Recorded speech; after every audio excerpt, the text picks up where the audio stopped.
Hello kids. Today we are going to revise upon arrival of foreigners on India shore, means the advent of British in India. Okay? The arrival of foreigners on India shore. Portuguese, Dutch, French and British. And important events: Battle of Plassey, Battle of Buxar and 1857 revolt. We are going to revise. India was declared as a free nation when on 15th August 1947. India was declared a free nation on 15th August 1947. After a long, difficult struggle for freedom, the British ruled over the country for 2 centuries.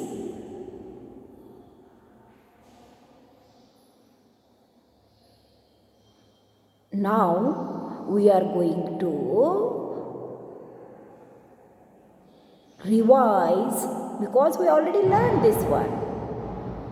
How British gained a control over India. How they are gained a control over India.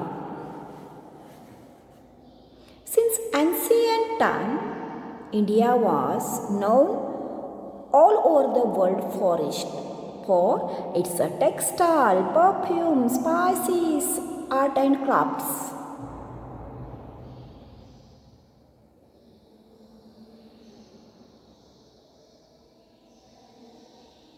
From ancient, India was known for overall the world for its textile, perfume, spices, artifacts. By the mid-15th century, Arab traders had already established a flourishing trade with India, selling Indian goods in European markets. The Europeans were naturally very keen to trade directly with India, but were helpless since the land routes to India were under the control of the Turks, and they had the blocked entry for European traders.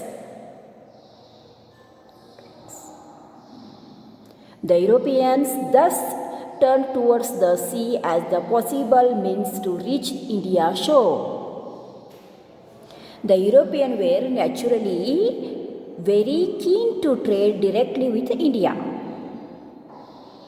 but were helpless since the land routes to India were under the control of the Turks, and they had a blocked entry for European traders. The Europeans thus turned towards the sea as a possible means to reach India shore.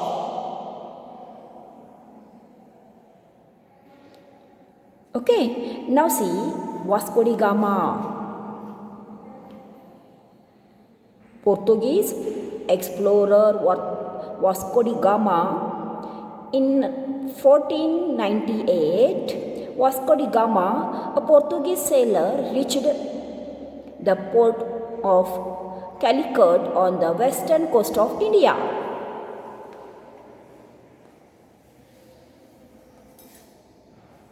The Portuguese were the first to start the trading with India after having set up trading centers and warehouses at the Cochin. Now it's a Kochi, Kannanur, now Kannur, Calicut. Next, the conquered Goa, Damana, Diu on the western coast of the country.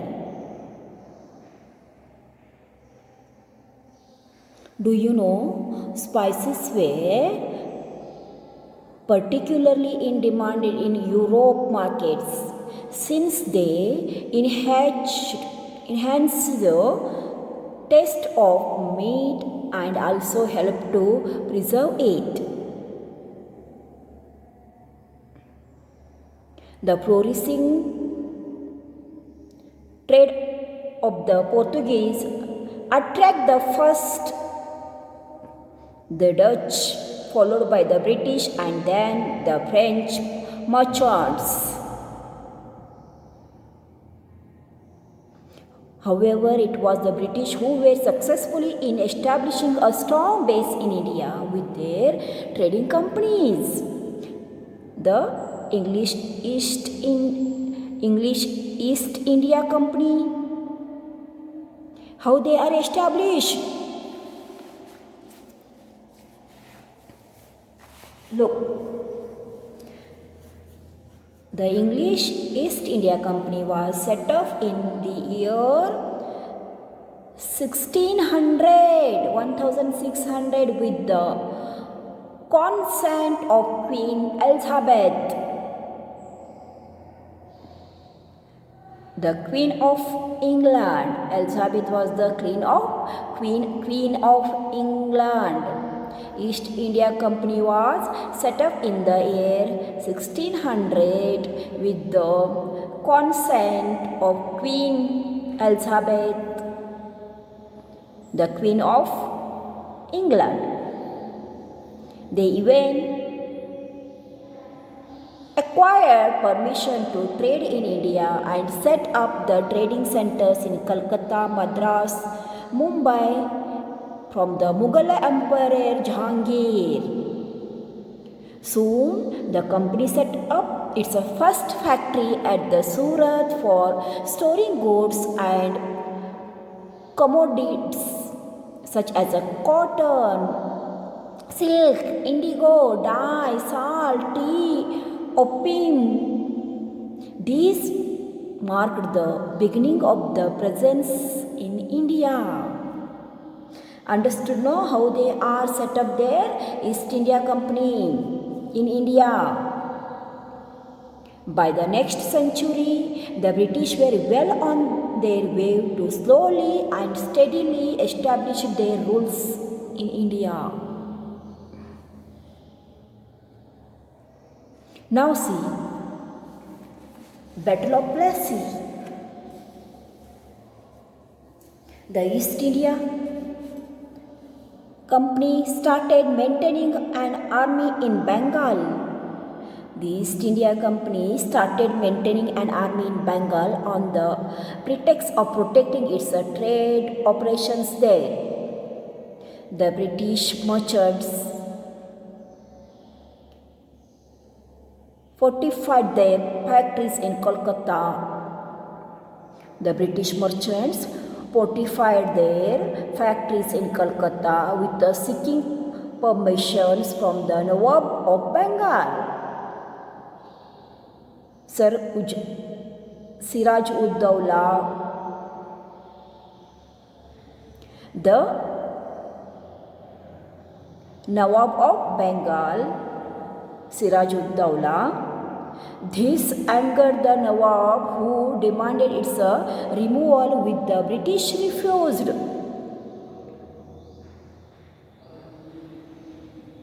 They were keen to bring Bengal under their control, since it was a country richest province then. The Nawab declared war. The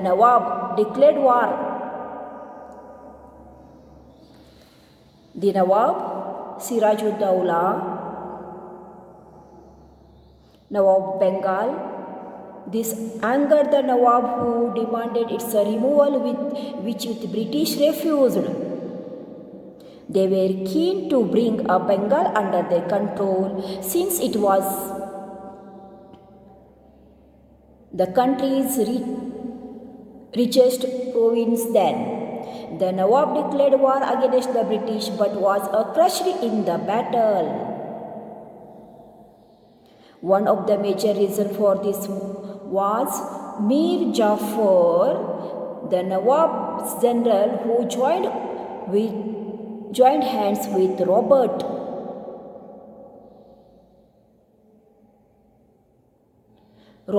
Clive, the British army in charge. Mir Jafar, the Nawab general, who joined with Robert Clive. Robert Clive was the British army in charge. This marked the first step of the British towards their rule in Bengal. This battle was fought at Plassey in the year 1757.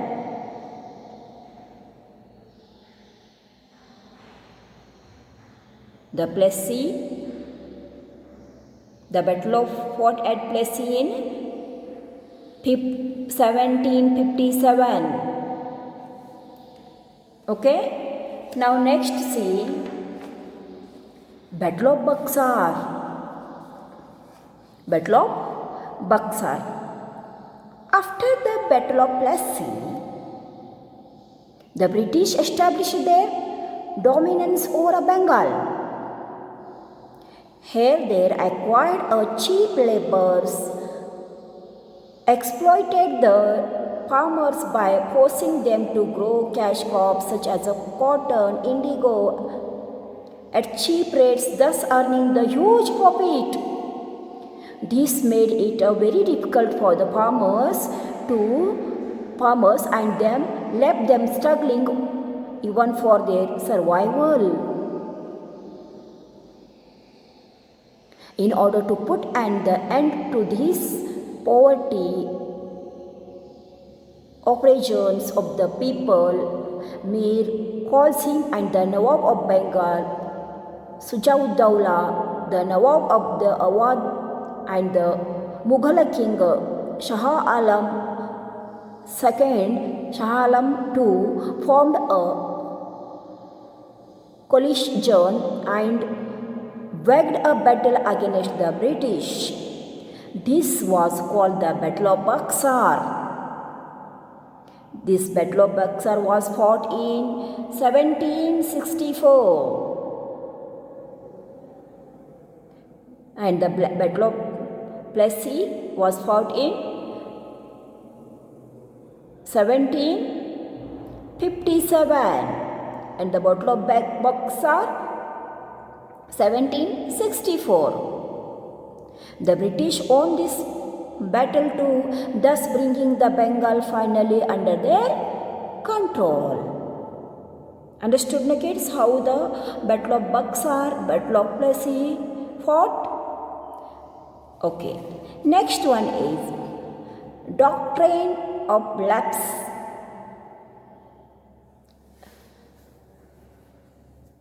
What is the Doctrine of Lapse?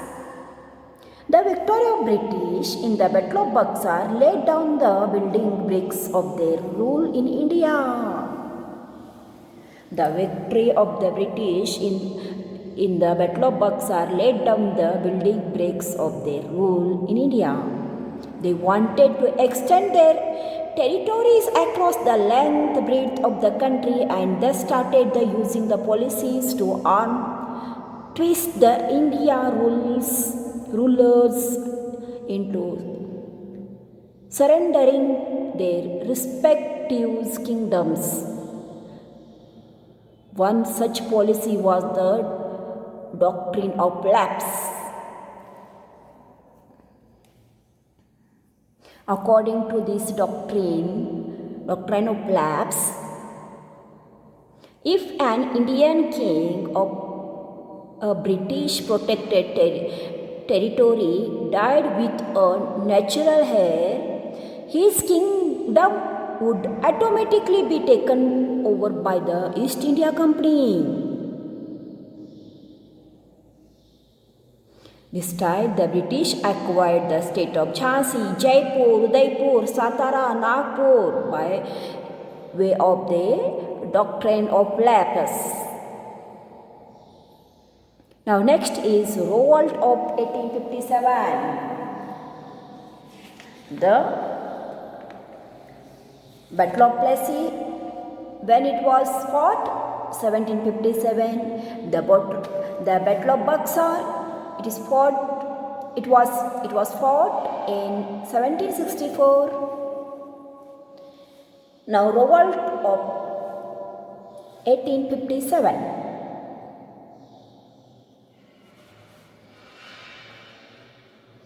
By the year 1857, the British had almost taken over the entire country.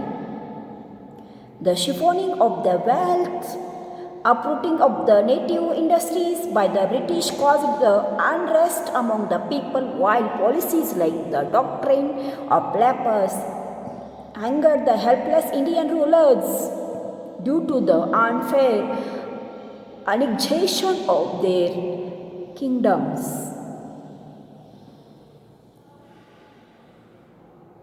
Now, last one, background to the 1857 revolt. What is the background to the 1857?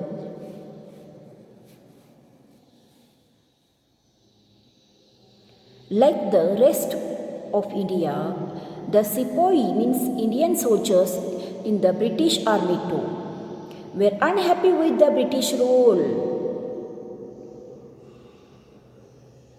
Like the rest of India, the Sepoys means the Indian soldiers in British army too were unhappy with the British rules.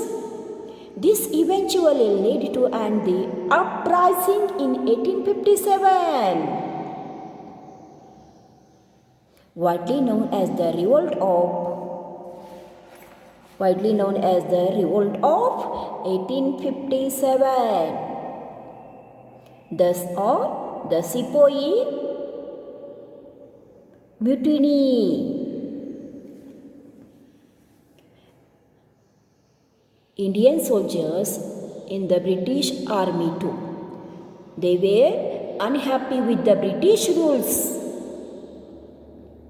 This eventually led to the uprising in 1857, widely known as the Revolt of 1857 or the Sepoy Mutiny. Sepoy Mutiny.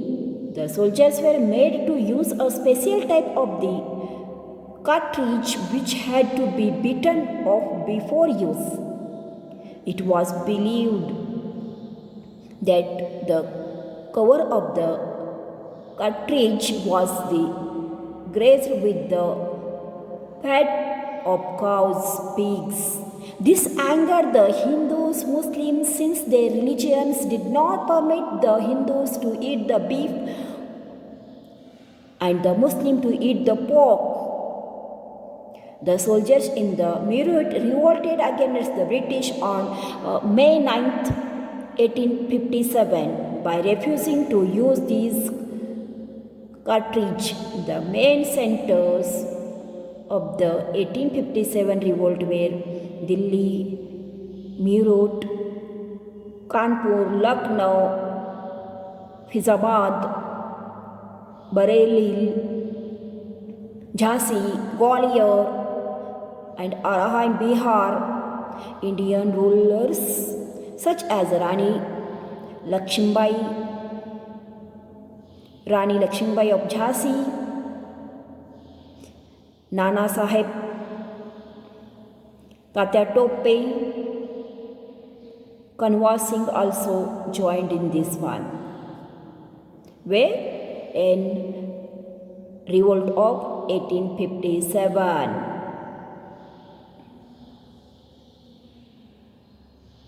Understood, no kids? How the Battle of Buxar, Battle of Plassey, Revolt of 1857,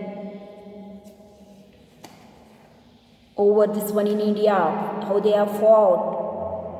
When they have fought, what is the reason to for this one battles?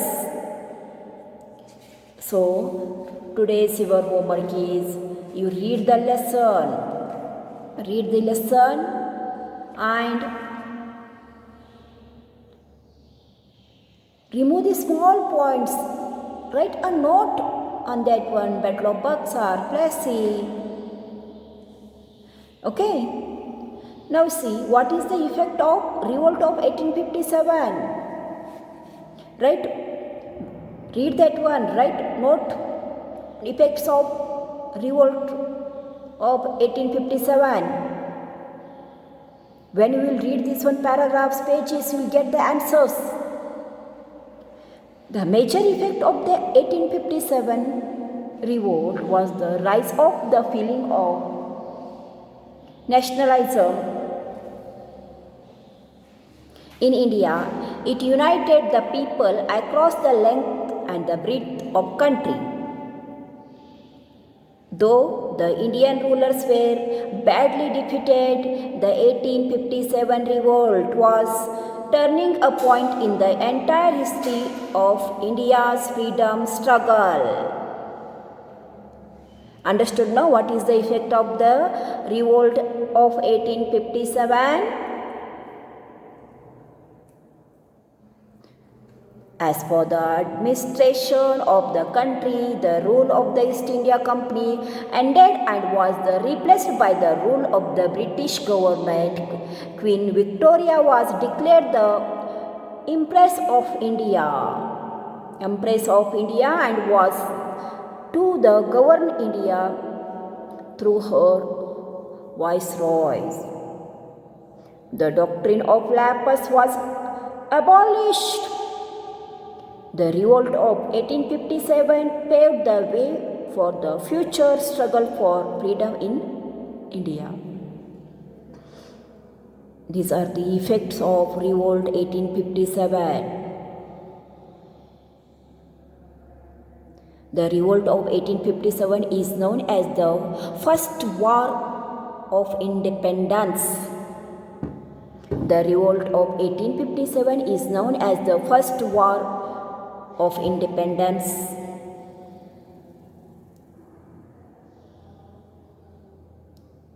Okay? Understood now? What is your homework? How to read the lessons? Thank you for watching the video.